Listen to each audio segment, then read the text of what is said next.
TV on point.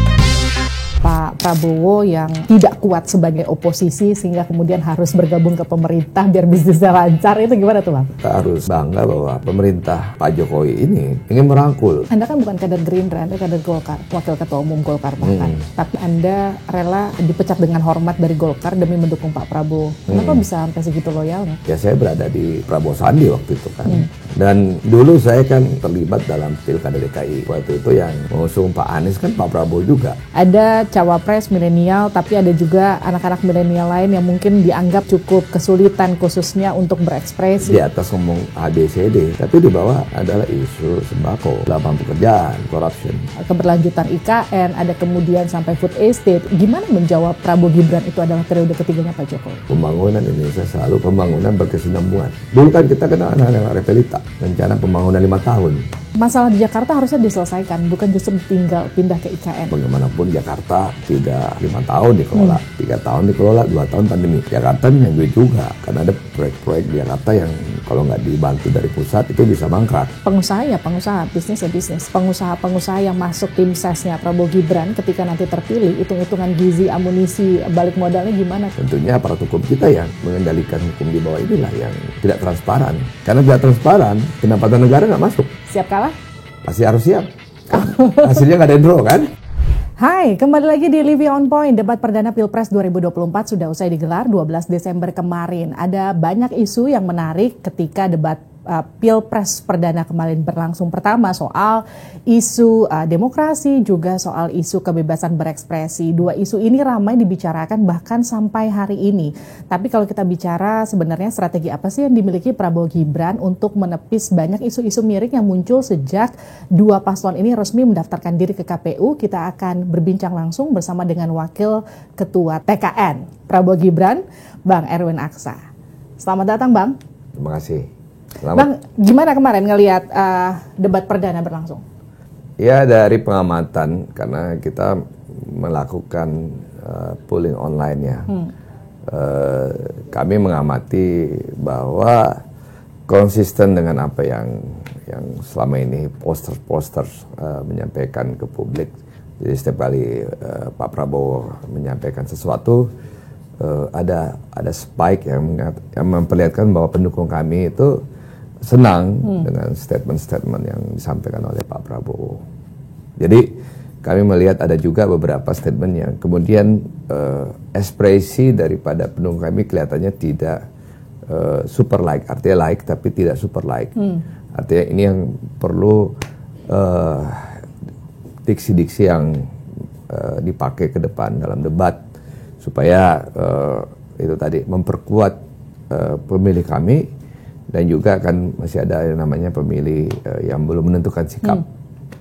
Ya, sehingga ada pemilih-pemilih yang belum menentukan sikap, sehingga dengan melihatnya debat itu, melihat pesannya, sehingga ada perpindahan pemilih dari paslon lain atau yang belum menentukan pilihan bisa menentukan pilihan nantinya. Tapi kalau Bang Erwin sendiri melihat debat Pilpres kemarin, itu murni debat adu gagasan atau justru lebih seperti adu argumen antar capres saja? Yang pasti Indonesia ini kan beda sama Amerika. Kita ini masih ada budaya timur kita, culture kita juga masih kuat. Sehingga saya melihat kemarin ada seperti tendensius, ada yang kemudian berbicara personal. Jadi sehingga bukan gagasan yang muncul, tapi urusan pribadi yang dimunculkan, yang biasanya masyarakat kita, yang kultur kita Jawa, Timur dan sebagainya, kecenderungannya nggak suka dengan debat-debat seperti itu. Sama seperti kemarin ketika ada pertanyaan soal Pak Prabowo yang kemudian dianggap tidak kuat sebagai oposisi sehingga kemudian harus bergabung ke pemerintah biar bisnisnya lancar, itu gimana tuh Bang? Ya itu lagi, itu kan tendensius, itu kan personal, itu bukan gagasan, sehingga ya kan gak ditanggapin juga kan, karena itu kan tendensius banget, dan itu asumsi yang dibikin secara pribadi itu kan apa gagasannya di situ. Tapi bisa ya seorang Prabowo Subianto yang kemudian dulu dikenal agak, mohon maaf nih Bang, agak lumayan emosional, tapi kemudian sekarang begitu tenang, kemarin menjawab pertanyaan yang cenderung tendensius dan juga mungkin menyerang personal begitu, tapi kemudian bisa diatasi dengan gembira, bahkan sambil menari-nari kemarin karena sambil ada gerakan-gerakan pencaksilat ya. Ya beliau itu seorang nasionalis, patriot. Jadi beliau, saya ya kagum ya dengan beliau karena itu tadi nasionalismenya tinggi, jiwa patriotnya tinggi. Saya pernah mengantar beliau ketemu Pak Yusuf Kalla waktu beliau tidak terpilih di 2014. Saya antar waktu Pak Yusuf Kalla masuk sebagai wakil presiden, masuk istana Wapres waktu itu di Kebun Syria. Saya antar dan saya melihat pas beliau bertemu dengan Pak Yusuf Kalla, yang pertama dilakukan oleh beliau adalah menghormat, ya menghormat dengan gaya militer gitu. Jadi beliau datang ke kantor Wapres waktu itu dan beliau ya artinya mengatakan siap membantu pemerintah. Walaupun 2014 beliau di luar kan, belum di dalam. Tetapi ya disitulah saya melihat beliau adalah seorang yang cinta tanah air, seorang patriot. Nah, beliau tidak ingin ada yang dikatakan hardcore opposition, ya kan. Jadi beliau tetap ingin balancing aja gitu. Nah di 2019, karena saya juga ikut membantu beliau di 2019, ya beliau diajak oleh Pak Jokowi, dan karena beliau punya pengetahuan dalam geopolitik, dalam pertahanan, ya beliau mengetahui juga tentang bagaimana kondisi alutsista kita seperti apa, pertahanan kita seperti apa. Jadi saya kira kita harus bangga bahwa pemerintah Pak Jokowi ini ingin merangkul, ya tidak ingin membangun sebuah perbedaan, dan itu diterima kan. Dan selama 4 tahun terakhir ini kan ya di tengah ada pandemi 2 tahun, tetapi pembangunan juga jalan. Anda kan bukan kader Gerindra, Anda kader Golkar, wakil ketua umum Golkar bahkan. Tapi bahkan Anda rela dipecat dengan hormat dari Golkar demi mendukung Pak Prabowo. Kenapa bisa sampai segitu loyalnya? Kenapa yakin sama Pak Prabowo? Dulu saya kan terlibat dalam Pilkada DKI. Waktu itu yang mengusung Pak Anies kan Pak Prabowo juga. Nah dari situ saya ada hubungan yang baik karena kita sering diskusi, sering ngobrol dan sebagainya. Saya melihat beliau ya itu tadi nasionalismenya dan patriotismenya yang tinggi. Saya kagum sama beliau. Sehingga ya itu tadi saya melihat bahwa 2019 beliau ingin berjuang demi Indonesia sebagai nasionalismenya yang kuat, dan beliau patriot. Ya saya berada di Prabowo Sandi waktu itu kan, dan saya mundur dari partai waktu itu sebagai pengurus. Bang Erwin, 1 kali Pak Prabowo jadi cawapres, ini yang ketiga kali untuk jadi capres.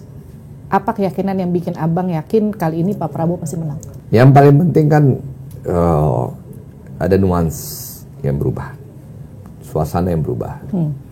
Bahwa pemilih Indonesia itu adalah pemilih tengah, pemilih yang ingin berbicara tentang masa depan, berbicara tentang keadilan, berbicara tentang ekonomi. Sehingga beliau kan sekarang ini selalu memposisikan sebagai tokoh yang membawa paham-paham tengah, atau paham-paham jalan ketiga, ya, atau yang kita sering dengar dari beliau adalah ekonomi Pancasila yang beliau promosiin gitu, yang beliau ingin bawa dalam pemilu besok dan tentunya kalau beliau terpilih. Kalau kita bicara soal strategi kampanye, kan ada tagline gemoy yang kemudian dipakai oleh pasangan Prabowo Gibran begitu, dengan hal-hal yang lucu-lucu, tapi kemudian kan pasangan lain atau tim ses lain mengatakan itu hanya gimmick-gimmick politik, sementara pemilih sekarang butuh hal-hal yang konkret dan juga serius. Gimana jawab itu? Ya kadang-kadang identitas itu penting ya. Contoh Pak SBY, ya beliau kan seorang yang kuat narasinya dalam pesan, retorikanya bagus. Kemudian muncul Pak Jokowi yang wong deso, dekat dengan rakyat, ada identitas semacam itu. Nah kemudian sekarang kan masyarakat ingin melihat juga pemimpinnya tegas, tapi di satu sisi ingin pemimpinnya yang lembut. Ya pernah saya beritahu Pak Prabowo lebih setahun lalu ya, saya sampaikan bahwa we don't need a tough person to cut tender chicken. Ya, artinya be soft. Ya alhamdulillah selama lebih dari 1,5 tahun beliau memperlihatkan ya otentiknya. Beliau menggemaskan gitu ya. Dan itu asli, bukan dibuat-buat. Kita sering ngelihat di beberapa media sosial Pak Prabowo joget-joget begitu ya bersama beberapa penyanyi gitu. Misalnya Parola Teh Meli yang pernah saya lihat sendiri di media sosialnya. Itu natural ya, memang begitu karakternya. Iya, ya begitu. Cuman kan sekarang era digital kan, era visualisasi. Kita lihat di Instagram, kita lihat di YouTube, kita lihat di Facebook, apalagi TikTok. Jadi semua era media sosial sekarang ini, sehingga ada faktor psikologi sosial dari visualisasi yang dilihat dari masyarakat dari sosial medianya. Jadi itu natural. Kalau nggak natural kan nggak sering. Dan itu tanpa ditanya beliau udah kayak gitu. Dan itu apa adanya. Cuman selama ini mungkin tidak pernah terekspos karena mungkin dulu eranya belum sosial media yang seperti sekarang ini. Terus mungkin tim digitalnya mungkin tidak mengangkatnya seperti sekarang ini. Tetapi karena era di TikTok yang didorong oleh milenial, ya kemudian muncul kan. Ya, gemoy itu juga dari netizen kan, bukan dari tim. Yang kedua juga beliau memang humanis, ya beliau dekat dengan kalau beliau dulu beliau adalah komandan ya dekat dengan prajuritnya. Cuman kadang-kadang ini kembali lagi pada visualisasi kan. How content creator bisa membuat visualisasinya seperti itu. Nah, dengan semua apa yang muncul di media sosial, itu ada hubungannya nggak dengan ceruk pemilih yang memang di atas 50% sekarang anak-anak milenial? Ya, karena anak-anak milenial kan ingin mencari pemimpinnya pertama bisa menjawab kegelisahan mereka tentang biasanya lapangan pekerjaan, terus biasa tentang corruption, terus kemudian tentang save the planet. Nah, tentang ya mereka punya cost of living, ya, seperti begitu. Nah, pertanyaannya biasa kita tanya, who do you think can solve your problem? Siapa yang bisa solve your problem? Nah, pertanyaan sederhana, kamu milih pemimpin yang cerdas atau yang tegas? Kemarin juga sempat disinggung soal cawapres milenial, itu yang sempat disinggung oleh Mas Anies ya. Dan bila kita saksikan hari ini ada satu orang milenial bisa menjadi calon wakil presiden, tetapi ada ribuan milenial generasi Z yang peduli pada anak-anak bangsa, yang peduli pada mereka yang termarginalkan. Ketika mereka mengungkapkan pendapat, ketika mereka mengkritik pemerintah, justru mereka sering dihadapi dengan kekerasan, dihadapi dengan benturan, dan bahkan gas air mata. Apakah kondisi ini akan dibiarkan? Tidak, kita harus lakukan perubahan. Ada cawapres milenial, tapi ada juga anak-anak milenial lain yang mungkin dianggap masih cukup kesulitan khususnya untuk berekspresi begitu. Jadi dipilihnya Gibran sebagai cawapresnya Pak Prabowo secara elektoral, menurut Anda itu menguntungkan atau justru merugikan? Kalau kita lihat poster kan impact-nya kan malah positif ya. Bahwa poster mengatakan sekian persen itu kan artinya tidak ada impact pull down. Malah impactnya pull up kan, push up gitu, jadi mendorong ke atas. Jadi bahwa isu yang ada di masyarakat hari ini adalah isu sembako, isu lapangan pekerjaan, isu corruption. Jadi itu yang harus dijawab. Jadi masyarakat itu kembali lagi isunya, isu hari-hari, isu setiap hari. Jadi artinya boleh kita di atas ngomong ABCD, tapi di bawah isu mereka adalah isu kehidupan mereka sehari-hari. Gitu, mereka harus struggle dengan bagaimana beli sembako, bagaimana mereka harus cari lapangan pekerjaan, terus bagaimana mereka merasa bahwa ada ketidakadilan, sehingga perasaan mereka ada yang korup. Tapi gini, selama ini kan cawapres atau wapres lah katakanlah, ini kan dianggap hanya sebagai pelengkap aja, sebagai shadow dari presiden ya begitu. Gimana memastikan Gibran yang dianggap sebagai representasi anak-anak milenial ini bisa betul-betul beraksi ketika nanti jadi wapres ya Pak Prabowo kalau terpilih? Sebenarnya netizen kan milihnya presiden, gemoy kan.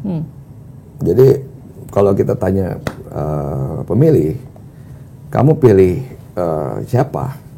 Pilih presiden atau wapres? Dia pilih presiden, karena dia cari pemimpin yang bisa menjadi pemimpin. Pemimpin cuma satu, presiden.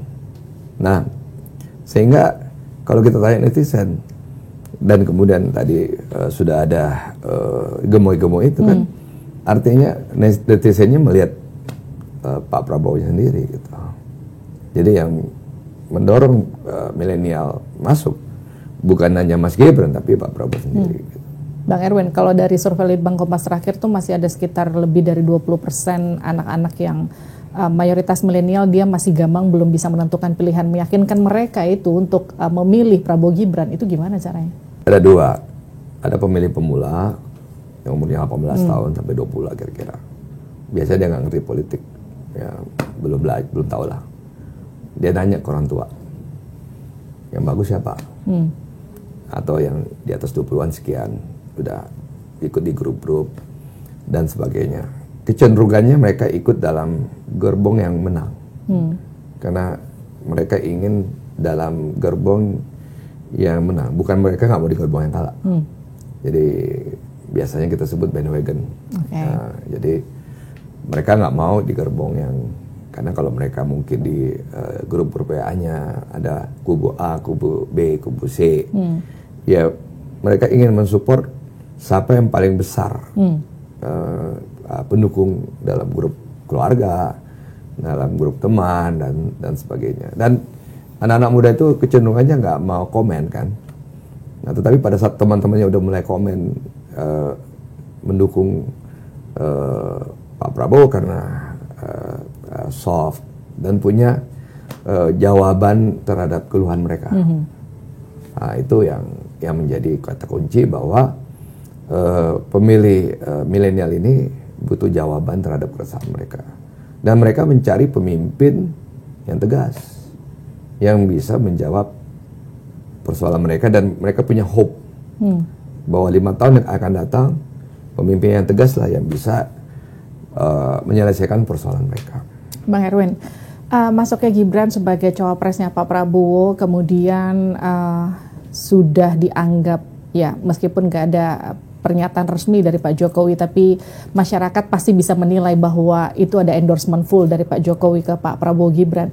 Dan ini sampai bahkan dianggap Prabowo Gibran itu adalah periode ketiganya Pak Jokowi, karena kalau kita lihat dari programnya, kemudian ada keberlanjutan IKN, ada kemudian sampai food estate, itu juga jadi hal-hal yang jadi programnya Pak Jokowi yang juga akan dilanjutkan oleh Prabowo Gibran. Gimana menjawab Prabowo Gibran itu adalah periode ketiganya Pak Jokowi?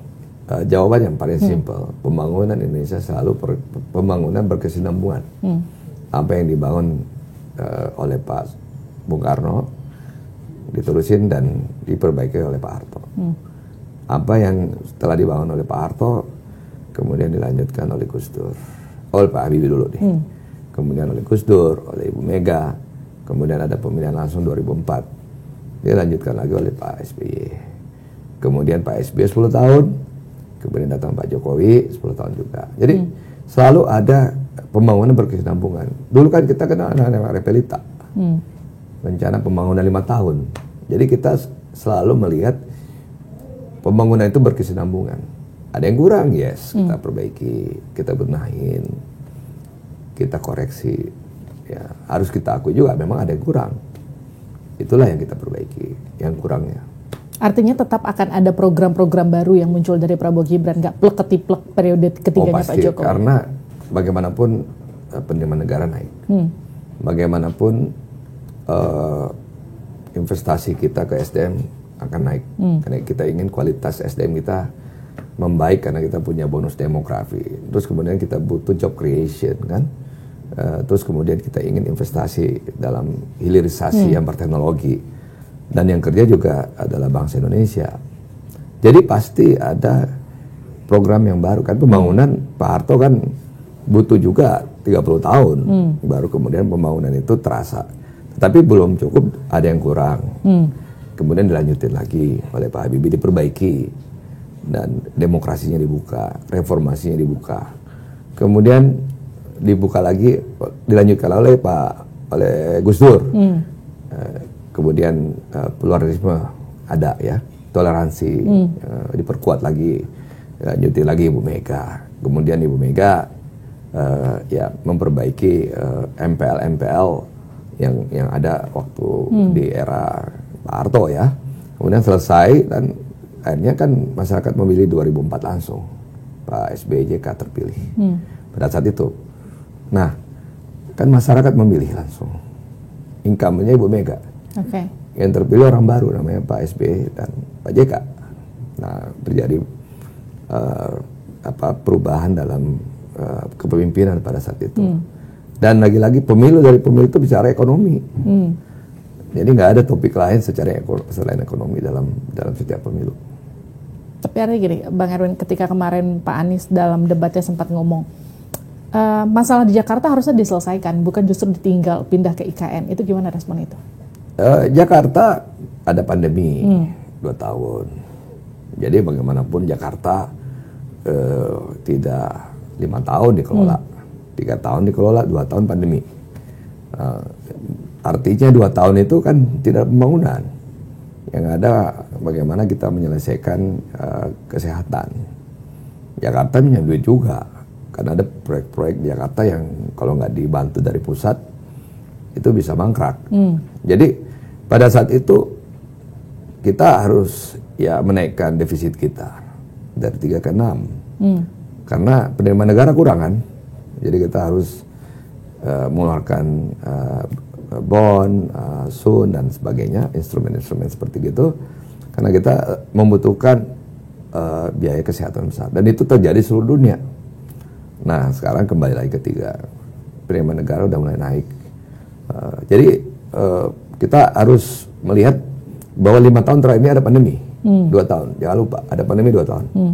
Jadi pada saat saya tanya kepada pemilih, apakah hidup kamu lebih baik hari ini dibanding pandemi? Jawabannya pasti lebih baik kan? Pandemi susah, hari ini lebih baik. Jadi better today dan pada saat pandemi.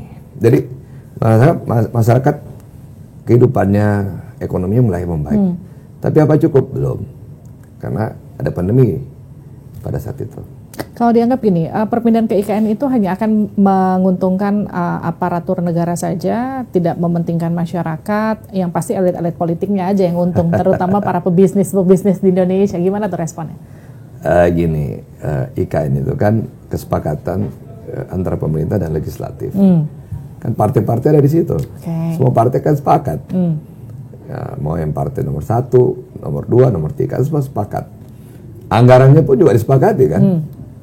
APBN-nya udah disepakatin. Terus apanya yang mau dipertanyakan? Kalau itu adalah kesepakatan dan ada namanya undang-undang APBN. Nah, pembangunan IKN itu kan lama. Nanti 2045 baru kita bisa melihat hasil. Tapi kan ada progres. Nah, jumlah populasi juga yang ditargetkan juga 2 juta. Bukan 5 juta, bukan 10 juta. 2 juta. Sehingga ada target populasi yang akan tinggal di IKN itu.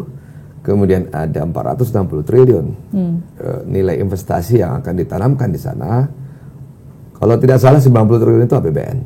Bertahap ya. Dan sampai 2024 kan sudah selesai. Sudah disepakati anggaran itu. Sehingga ada pembangunan berkelanjutan. di mana nanti di situ ada tematik terhadap IKN itu. Kan kita butuh tematik terhadap kota itu. Sehingga kemudian sedang dibahas sekarang ini Undang-Undang Jakarta. Sehingga Jakarta nanti pembangunannya sudah jelas. Nah, sekarang sedang dibahas lagi bagaimana menaikkan tarif parkir. Ya supaya mobil nggak banyak ke Jakarta. Orang pakai public transport. Nah, jadi istilah saya itu tax the super rich, give back to the poor. Karena ini paham daripada ekonomi Pancasila, ekonomi jalan ketiga. Oke, kalau dibilang gini, katakanlah IKN dan juga food estate itu jadi kekuatan dalam kampanyenya Prabowo Gibran. Tapi yang jadi pertanyaan kan bagaimana meyakinkan seluruh elemen masyarakat, baik mereka itu yang melek informasi maupun yang nggak melek informasi, bahwa program-program kampanyenya Prabowo Gibran, terutama jika nanti terpilih, itu menguntungkan mereka. Ya pasti kan, kita berbicara kesinambungan. Kita berbicara memperbaiki. Ada, kita sekarang tahu harga beras berapa, mahal kan, harga cabai mahal. Sehingga kita butuh lahan untuk membangun kawasan yang bisa full mechanized. Karena kan sekarang yang namanya pertanian sudah menggunakan artificial intelligence, sudah menggunakan teknologi dan sebagainya. Sehingga kita ingin ada lahan baru yang kemudian itu menggunakan teknologi dan efisiensinya tinggi. Di satu sisi juga yang lahan yang ada sekarang ini jangan dikonversi jadi perumahan. Coba di Kerawang, Bekasi, sawah jadi perumahan sekarang, jadi pabrik. Berarti lahannya berkurang, produktivitasnya nggak naik. Jadi itu juga harus kita pikirkan bahwa kota di Jabodetabek berekspansi. Irigasi yang ada di Kerawang, Bekasi membasir. Karena dikonversi jadi perumahan dan pabrik. Nah, kita harus merelokasi lahan kita ke daerah-daerah tertentu. Baik. Bang Erwin, kalau kita bilang gini, pengusaha ya pengusaha, bisnis ya bisnis gitu. Politik itu ibaratnya jadi komplement ya. Nah, kalau sekarang bicara pengusaha-pengusaha yang masuk ke jajarannya tim sesnya Prabowo Gibran ketika nanti terpilih, hitung-hitungan gizi, amunisi, balik modalnya gimana tuh dengan para pengusaha? Pengusaha paling yang intinya adalah kepastian hukum kan. Kita membutuhkan pemimpin yang tegas untuk membawa kepastian hukum. Kalau enggak, gimana-mana terjadi tidak konsistensi terhadap bagaimana kita menerapkan hukum. Kita ingin kepastian hukum. Kita ingin investasi di sini, kita diganggu-ganggu. Jadi dan juga kita ingin menertibkan jangan sampai ada illegal mining, illegal logging, dan apapun yang bentuknya ilegal. Butuh pemimpin yang tegas yang bisa membasmi mafia-mafia ini. Karena kalau enggak, jalan terus saja mereka tanpa dikontrol oleh negara. Kehilangan pendapatan negara lagi kita. Nah, akhirnya ada permainan di bawah. Ya. Tentunya aparat hukum kita yang mengendalikan hukum di bawah inilah yang tidak transparan. Nah, karena tidak transparan, pendapatan negara nggak masuk. Jadi, kembali lagi kita butuh pemimpin yang tegas untuk menyelesaikan masalah ini. Bang Erwin, aku mau masuk ke isu 5 tahunan. Setiap 5 tahunan, karena kebetulan dari 2009, 2014, 19, sampai sekarang mau masuk 2024 gitu. Pak Prabowo ada di setiap rangkaian Pilpres gitu ya. Ada isu 5 tahunan soal pelanggaran HAM. Ini lagi rame lagi nih sekarang nih. Apalagi kemarin kan debat Pilpresnya bicara-bicara soal HAM, penegakan hukum, gimana tuh? Ya, begini, beliau maju presiden itu Pilpres 2014. 2009 kan Wapres. 2019 presiden. Angkanya kan not bad, 45, 47 kan. Jadi kembali lagi isu masyarakat itu adalah isu makanan, sembako, isu lapangan pekerjaan, kemudian isu ketidakadilan. Jadi masalah HAM. Mereka melihat ada mutilasi di lapangan. Terus kemudian polisi nggak bisa dapat tuh yang potong-potong. Itu apa? Itu HAM nggak? Ya, sekarang banyak kejadian kan. Ada telinganya di sini, ada kepalanya di sini. Ini kriminal umum. Jadi hukum itu ada. Nah, kemudian udah ada tim investigasi dan sebagainya. Dan beliau bisa masuk Amerika kok. Buktinya Biden yang namanya pro demokrasi dan juga yang namanya Demokrat Party itu kan nggak suka sama HAM ya, isu-isu begitu. Buktinya beliau kan bolak-balik ke Amerika. Artinya negara seperti Amerika sudah mengatakan ya mereka pasti kan melakukan due diligence kan, memeriksa setiap siapa warga negara dari negara mana yang ingin masuk ke Amerika pasti kan diperiksa background. Jadi ya kita tanya yang membawa isu HAM di seluruh dunia siapa? Amerika, Barat, the West. Yang mereka selalu mengajarkan kita tentang hak asasi manusia. It's the West. Kalau West saja menerima, artinya kan ya mereka lah yang harus mengatakan ada persoalan. Karena mereka yang mensponsori, mereka yang memberikan donasi kepada NGO-NGO. Nah, jadi kita pertanyakan aja kepada ya ada dubes Amerika di sini. Jadi jelas itu goreng-gorengan politik menurut Anda ya? Kan lagi-lagi isu yang dibawa ini berbeda dengan isu elit. Elit can say HAM, tapi masyarakat isunya sembako. Jadi mau tetap aja mau digoreng di atas, tetap aja masyarakat. Jadi ya, kan, masyarakatnya lapar gitu ya. Gak ada perutnya, gak ada isinya nih. Kalau saya bilang frasa saya, ini masalah perut, Bung. Ya mereka bagaimana biasa hidup besok, bagaimana bisa makan besok, bagaimana bisa dapat lapangan pekerjaan, terus mereka bisa ngurus apa surat-surat transparan, gak dimintain duit. Jadi kembali lagi bahwa isu yang di atas sama di bawah ini beda. Gitu. Bang Erwin, kalau Pak Prabowo sama Mas Gibran terpilih, isu-isu soal kebebasan berdemokrasi, berpendapat di ruang publik, itu nanti gimana ke depannya? Undang-undangnya dulu harus kita perbaiki kan, undang-undang ITE.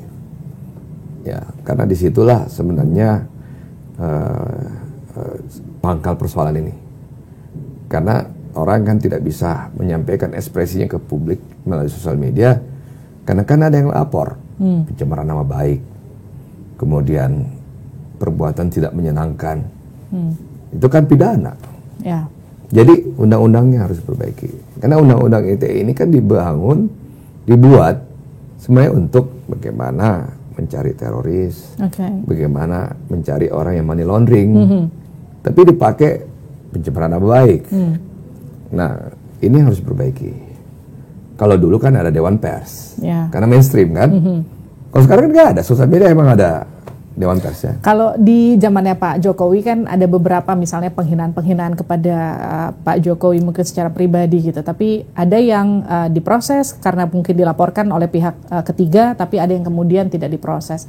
Kalau nanti Pak Prabowo yang menghadapi hal demikian gitu, kira-kira Pak Prabowo akan bersikap kayak gimana, Bang Erwin? Ya beliau orangnya beliau kan sekolahnya di luar negeri juga. Beliau mengerti yang namanya demokrasi. Dan beliau punya pengetahuan tentang geopolitik. Dan beliau berkali-kali mengatakan bahwa beliau adalah pro demokrasi. Jadi otomatis, dan apalagi kalau beliau tegas, otomatis sampai di akar rumput akan mengikuti begitu. Jadi kembali lagi kita mencari pemimpin tegas supaya ada ketegasan, termasuk ketegasan sampai ke bawah. Masih berurusan dengan hukum HAM dan juga demokrasi, kalau kita ingat kan beberapa waktu belakangan ini justru banyak pegiat-pegiat HAM, aktivis 98 yang justru ikut gabung sama Pak Prabowo ya di Pilpres sekarang gitu ya. Yang mungkin bahkan beberapa tahun sebelumnya ikut nyerang Pak Prabowo. Kenapa begitu? Kenapa namanya mereka politik. bisa banting setir? Namanya politik. Namanya itu politik. masuk ke bagian strategi kan? Namanya politik. Politik itu sering berpindah-pindah. Tergantung perasaan mereka. Ya, memang 98 mungkin isu itu diangkat karena untuk mendegradasi Orde Baru kan. Nah, kan kita udah capek nih. Reformasi, emang kita mau reformasi dulu nih. Nah sekarang kan isu kita Indonesia Maju, sehingga kita close the chapter reformasi, kita berbicara masa depan, sehingga tidak relevan lagi kita ini bangsa pemaaf kan. Terus kemudian yang terjadi 98 itu adalah krismon. Krisis moneter dulu loh yang mulai. Ada krismon. Krismon kemudian terjadi inflasi.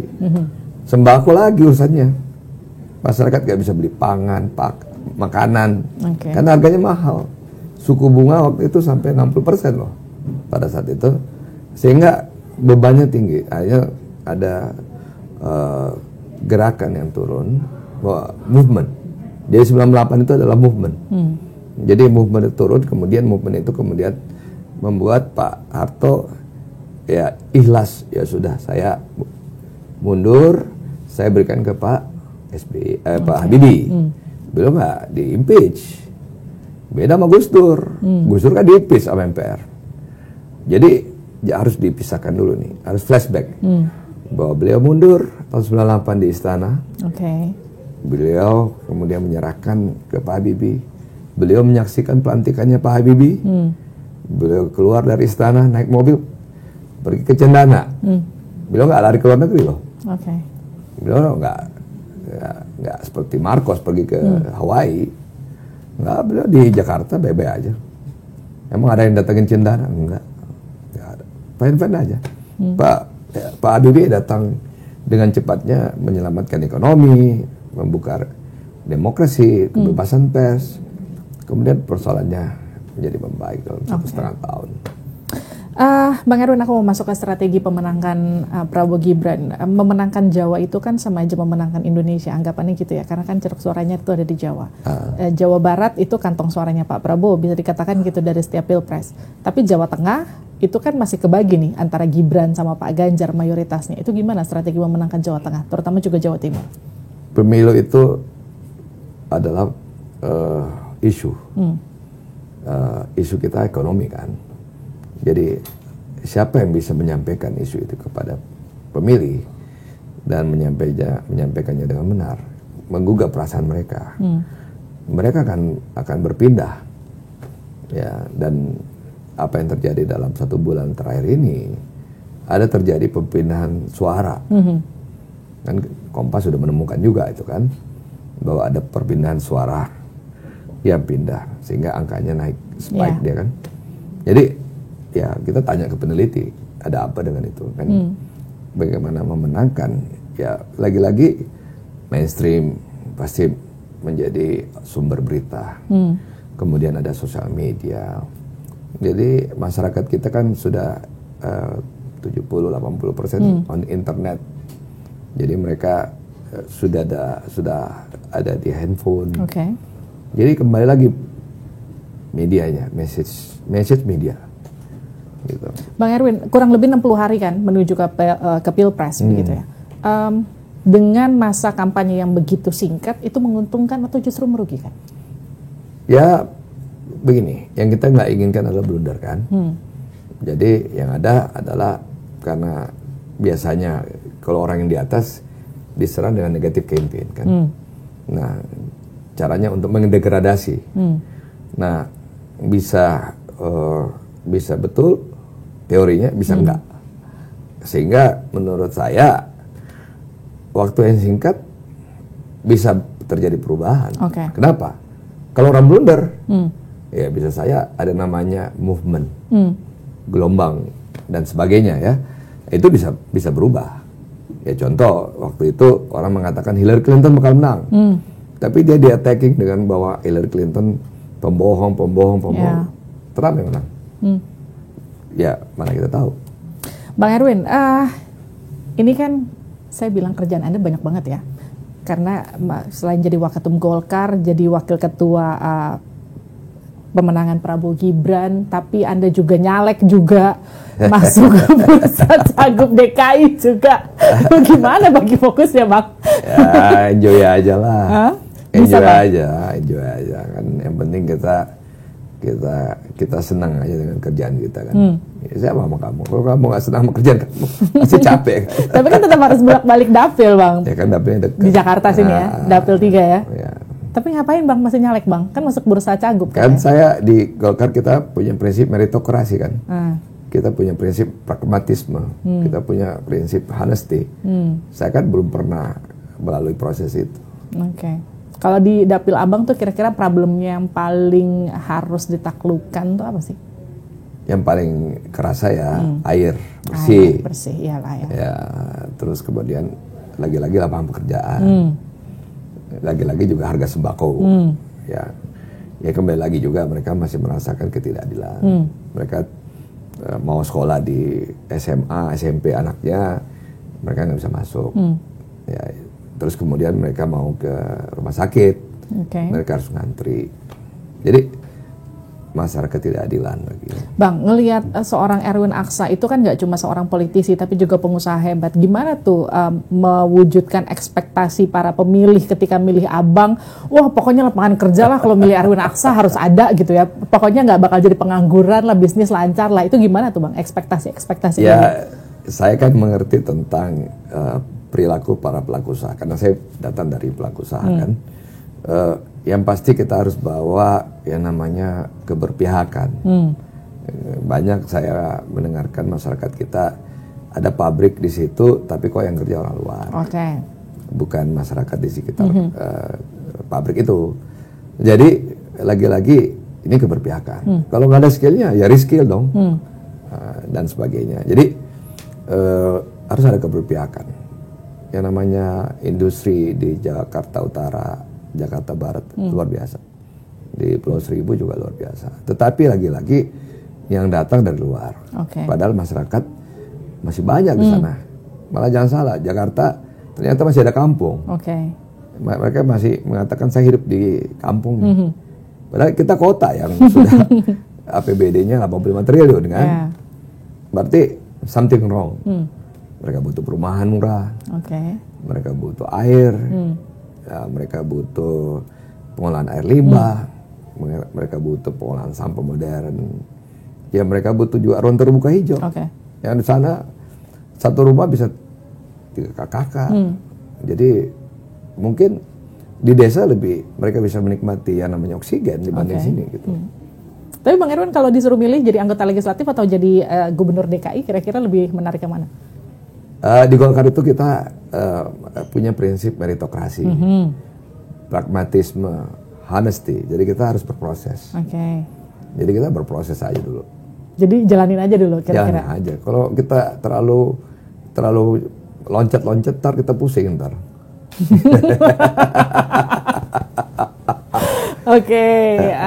Sekarang kita masuk ke pertanyaan cepat. Tolong dijawab cepat ya Bang. Betul. Kalau melihat program dari pasangan Anies Mohaimin, seperti apa programnya? Ya, menurut saya janji. Program Prabowo Gibran? Meneruskan. Programnya Ganjar Mahfud? Janji. Sosok Anies Baswedan? Ya, yang jelas beliau udah religius, masih pakai kopiah gitu. Sosok Prabowo Subianto? Beliau nasionalis patriot. Sosok Ganjar Pranowo? Ganjar sosoknya adalah humanis. Lucu. Erwin Aksa? Tegas. Siapa pemenang Pilpres 2024? Pemimpin tegas. Siap kalah? Pasti harus siap. Hasilnya nggak ada draw kan? Bukan bola ini. Terima kasih sudah bergabung bersama saya di Livi On Point. Itu dia tadi perbincangan saya bersama Bang Erwin Aksa. Kita ketemu lagi di episode selanjutnya. Sampai jumpa.